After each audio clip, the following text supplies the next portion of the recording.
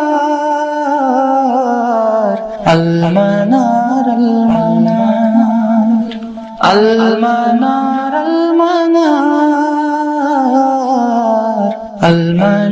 Almanar